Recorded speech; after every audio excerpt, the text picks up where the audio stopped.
यहाँ से यहाँ तक सबको आना है एंड उसके लिए एंडलेस क्रंचेस करना, कम खाना, खाना तो खाना, नहीं तो भूखा सो जाना, नहीं तो कभी कभी खाने पे टूट पड़ना। ये सब कुछ हमने जिंदगी में एक बार तो जरूर किया है, पर फिर भी बॉडी में चेंजेस नहीं हुआ है। तो इसलिए आज हम बात करेंगे ऐसे 5 स्टेप्स जिससे हम हमारे स्टमक का फैट कम कर सकते हैं। तो स्टेप नंबर 1, एनी डाइट जो भी अनाप शनाप नाम के साथ आती है उसे आज ही फॉलो करना बंद करना है। ऐसा कोई भी डाइट नहीं है जिससे हम मैजिकली फैट लॉस कर सकते हैं। Calorie deficit is the only truth. तो अपने वेट एंड हाइट के हिसाब से अपनी मेंटेनेंस कैलोरीज कैलकुलेट करो। उसमें से आप जो भी एक्टिविटी करते हो, एक्सरसाइज करते हो, उसकी कैलोरीज ऐड करो एंड 300 to 400 की कैलोरीज का डेफिसिट सेट करो। 300 to 400 कैलोरीज का डेफिसिट बनाने के बाद जितनी भी कैलोरीज आती है उतनी कैलोरीज हमें कंज्यूम करनी है। That's it. सिर्फ एक मंथ तक ही जितनी कैलोरीज आपने कैलकुलेट की है उतनी आपने कंज्यूम की ना, देन बॉडी से धीरे धीरे फैट ड्रॉप होगा। हाँ, ये प्रोसेस बहुत स्लो होगा, स्टार्टिंग में कुछ भी रिजल्ट्स नहीं आएगा, बट वहाँ पे गिव अप नहीं करना है। अगर हम ये प्रोसेस कंटिन्यूस फॉलो करेंगे तो 10 डेज में 0.5 kg इतना फैट लॉस होगा, मतलब 3 मंथ्स में 4 to 5 kg pure fat loss होगा एंड लीन मसल बिल्ड होगा। और यहाँ पे मैं प्योर फैट लॉस की बात कर रही हूँ, वेट लॉस की नहीं। तो दोनों में डिफरेंस क्या है? सिर्फ और सिर्फ वेट लॉस में फैट के साथ मसल भी चला जा सकता है, बॉडी प्रोपोर्शंस में तभी भी नहीं दिखती है, एनर्जी हमेशा डाउन रहती है एंड वेइंग स्केल पे ही नंबर नजर आते हैं। That's it. फैट लॉस में इंचेस ड्रॉप होते हैं। सपोज आप मीडियम पहन रहे हो तो स्मॉल में चेंज हो सकते हो। फैट लॉस में एनर्जी रहता है, शेप इंप्रूव होता है, बेली से फैट कम होता है। डेफिसिट हमेशा स्मॉल ही रखना। ऐसा नहीं कि यार बड़ा डेफिसिट बनाऊंगी ना तो जल्दी से वर्क हो जाएगा, तो ऐसा नहीं होता है। कैलोरी डेफिसिट बनाने के कुछ दिन बाद आपको लगा कि यार ये कम कैलोरीज खा के ना बोर हो रहा है, आज मुझे पिज्जा खाना है। अगर आपको ऐसा कुछ खाने का मन करे तो पॉसिबली घर पे ही बनाओ, और घर पे बनाना पॉसिबल नहीं है देन फिर 20 डेज में एक बार ये चीट आप आपको दे सकते हो। इसका इमीडिएटली बॉडी पे इम्पैक्ट नहीं होगा। ये सब कुछ करके भी आप कंफ्यूज हो कि यार मुझे नहीं समझ रहा मैं कितनी कैलोरीज बर्न कर रही हूँ, इसीलिए मुझे नहीं समझ रहा कि मुझे कितनी कैलोरीज कंज्यूम करनी चाहिए। तो कमेंट सेक्शन में जाके आपका height, weight and current physical activity क्या करे हो, वर्कआउट क्या करे हो, ये लिखो एंड फिर मैं आपको बताऊंगी कि आपको कितनी कैलोरीज कंज्यूम करनी चाहिए। तो अभी ये तो हुआ कैलोरीज के बारे में। तो डाइट सस्टेनेबल बनाने के लिए प्रोटीन तो चाहिए। Protein protein protein protein protein, बहुत जगह प्रोटीन प्रोटीन प्रोटीन ही चलता रहता है, बट कितना प्रोटीन, कैसा प्रोटीन एंड कहाँ से प्रोटीन? तो best lean sources of protein तो आता है chicken breast, eggs, paneer, tofu and then soya chunks. तो हमारी हर एक मील से हमें 20 to 25 ग्राम प्रोटीन टारगेट करना है। तो इसमें भी दाल में प्रोटीन होता है ऐसा नहीं है, बट 20-25 ग्राम 30 ग्राम प्रोटीन दाल से मिलने के लिए हमको इतनी दाल कंज्यूम करनी पड़ेगी। और अगर इतनी दाल हमने खाई तो उसके बाद कैलोरी डेफिसिट कैसे बना पाओगे? इवन राजमा एंड छोले का भी वही हाल है। 20-25 ग्राम प्रोटीन पाने के लिए बहुत ज्यादा खाना पड़ता है। तो यहाँ पे जितने भी वेजिटेरियन लोग मुझे देख रहे हैं तो प्लीज बुरा मत मानना, बट आपकी प्रोटीन इंटेक सस्टेनेबली लीन वे से कंप्लीट करने के लिए वे स्कूप इम्पोर्टेंट है। तो अभी भी एक सवाल बाकी है कि यार कितना प्रोटीन? तो देखो, आपको सिर्फ आपका बॉडी मेंटेन करना है, देन 0.8 इंटू जितना भी आपका बॉडी वेट है उतना प्रोटीन कंज्यूम करना। आपको अगर फैट लॉस ही करना है देन फिर 1 kg to 1.5 kg into your body wait उतना प्रोटीन। बट अगर आपको फैट लॉस करके लीन मसल बिल्ड करने हैं, एकदम एस्थेटिक लुक में आना है, तो उसके लिए 2 to 2.5 kg into your body weight इतना प्रोटीन डाइट में होना चाहिए। And why protein? Because protein diet में होने से आप अनाप शनाप चीजें नहीं खाओगे, दिन भर क्रेविंग्स नहीं होगी, एनर्जी क्रैश नहीं होगा,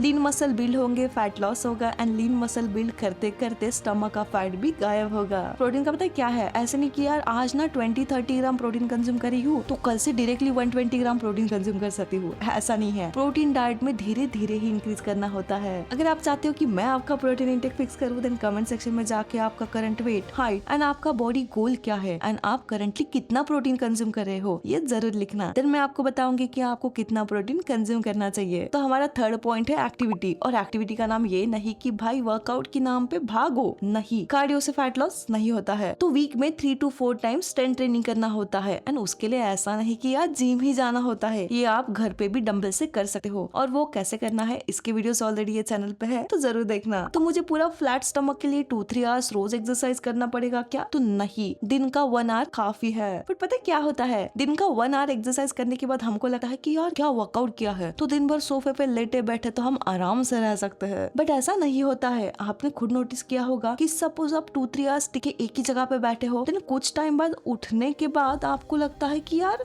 2-3 किलो गेन तो नहीं हो गए, स्टमक अचानक से बड़ा दिखने लगता है। एक्चुअली वो वेट गेन नहीं तो ब्लोटिंग होता है और हमारे सिटिंग का बॉडी पे इम्पैक्ट होता है। तो उसके लिए 30-40 मिनट्स के बाद सिटिंग ब्रेक करो, 30-40 मिनट्स के बाद थोड़ा सा वॉकिंग करो, स्ट्रेचिंग करो, और नहीं पॉसिबल है देन फिर अपनी चेयर चेयर को थोड़ा साइड में लेके 30 मिनट्स के बाद stand and then 10 repetition of squats chair के साथ ही परफॉर्म करो। फोकस करो कि आपके डेली स्टेप्स कंप्लीट हो, आपकी बॉडी मूवमेंट में रहे। फोकस करो कि एक ही जगह पे आप ज्यादा टाइम नहीं बैठो, बिकॉज 1 आवर का एक्सरसाइज ये हमारी पूरी एक्टिविटी का सिर्फ 3-4% है। मोस्टली वॉकिंग खाना खाने के बाद ज्यादा ऐड करो तो हमारा ब्लड शुगर रिस्पॉन्स भी स्टेबल होता है। और ये सब करके भी आप कंफ्यूज हो कि यार मुझे नहीं समझ रहा है कितने दिन स्ट्रेंथ ट्रेनिंग करूँ, क्या करूँ, जिम लगाओ नहीं लगाओ, कौन सा वर्कआउट स्प्लिट फॉलो करूँ, तो कमेंट सेक्शन में जाके आपका करंट वर्कआउट स्प्लिट जरूर मेंशन करना। देन अगर उसमें कोई प्रॉब्लम हो तो मैं आपको करेक्ट वर्कआउट स्प्लिट सेंड करूंगी, ठीक है। तो स्ट्रेंथ ट्रेनिंग करके बॉडी को कंटिन्यूअस मूवमेंट में रखे भी यार कभी रिजल्ट्स नहीं आते हैं। तो फिर यहाँ आता है हमारा 4th पॉइंट, प्रोग्रेसिव ओवरलोड। रोज वर्कआउट कर रही हूँ बट सेम वेट से कर रही हूँ, रोज जिम जाती हूँ बट सेम वेट ही उठा रही हूँ, तो फिर क्या फायदा। देखो हमारी बॉडी ना बहुत स्मार्ट होती है। अगर हम रोज वर्कआउट में वही वेट उठा रहे होते हैं देन बॉडी एक पॉइंट पे आके वो वेट अडॉप्ट कर लेती है और वो साइकिल ब्रेक नहीं कर पाती है, तो हम स्टक हो जाते हैं, हम आगे नहीं मूव हो पाते हैं। तो बहुत बार लोगों को कहते हुए सुना होगा कि यार 10 kg तो मैंने आराम से लूज किए थे बट पता नहीं आजकल बॉडी में रिजल्ट्स नहीं आ रहे हैं, यार ये सब चेंज हो गया पर फिर भी बेली का फैट कम नहीं हो रहा है। तो इसका मतलब ये है कि हमारी वर्कआउट में हमारा प्रोग्रेसिव ओवरलोड ही नहीं बन रहा है। तो उसके लिए क्या करना, हर एक वर्कआउट के लास्ट सेट में थोड़ा सा वेट इंक्रीज करना। भले ही उस वेट से आप 3 रेपिटेशन कर लो, 4 रेपिटेशन कर लो, उसके बाद फिर से वेट कम कर लेना, बट ये प्रोग्रेसिव ओवरलोड करना जरूरी है ताकि हम बॉडी जो वेट के साथ कंफर्टेबल हो गई है वो साइकिल ब्रेक कर पाए। बिकॉज करंट वीक में वेट बढ़ा के 3-4 रेपिटेशन जा रहे हैं ना, देन नेक्स्ट वीक में वही वेट से 5 to 6 रेपिटेशन जाएंगे एंड अगले वीक में 12 रेपिटेशन जाएंगे। तो ऐसे प्रोग्रेसिव ओवरलोड को यूज करना है। और जिस दिन हमारी बॉडी का वेट के साथ कंफर्टेबल पैटर्न टूट जाएगा उस दिन बॉडी में रिजल्ट्स भी आएंगे। तो ये 4 पॉइंट्स के बाद last and very important point है फाइबर। तो देखो ये जो है ये फाइबर नहीं है, ये हमारी मील्स को वॉल्यूम देंगे, तो ये डाइट में जरूरी भी है बट ये फाइबर नहीं है। तो फिर फाइबर क्या है, ये फाइबर है।